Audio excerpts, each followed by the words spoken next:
c'est que le mal n'existe pas vraiment. Il n'existe pas de mal. Donc on ne va pas combattre le mal. Celui qui combat le mal, il se trompe. Je vous explique. Imaginez que vous êtes dans une pièce, il y a une lumière qui est allumée à l'autre bout de la pièce, et vous êtes d'un autre côté, un endroit, donc il y a un mur au milieu de la pièce, il y a un mur, et vous êtes à l'autre extrémité. Et vous êtes dans l'obscurité. Vous êtes dans le noir, dans l'obscurité, vous ne voyez rien. Et là, il fait noir. Vous constatez qu'il fait noir, et là, vous dites quoi ? Il ne faut pas qu'il fasse noir. Ce qui est la vérité, ce qui est bon, c'est la lumière. D'ailleurs, au commencement, Dieu a fait la lumière, il a vu que cela était bon. Alors, vous allez combattre le mal. Et là, vous tapez partout. Et vous tapez partout.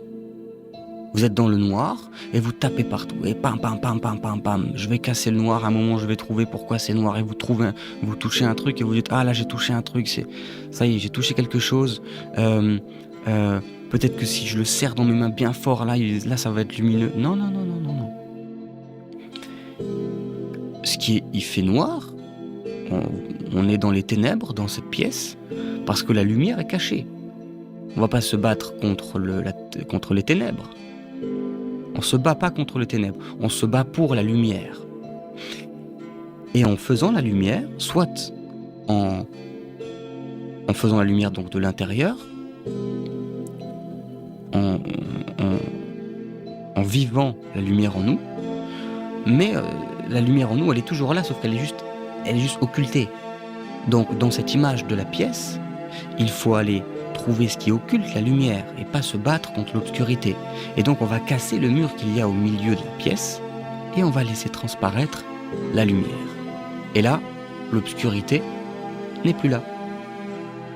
Mais l'obscurité a-t-elle vraiment existé ? Non, elle était juste l'absence de lumière. Donc le Mahdi, il guérit l'humanité déchirée sans imposer, il ne se bat pas contre les ténèbres, il éclaire.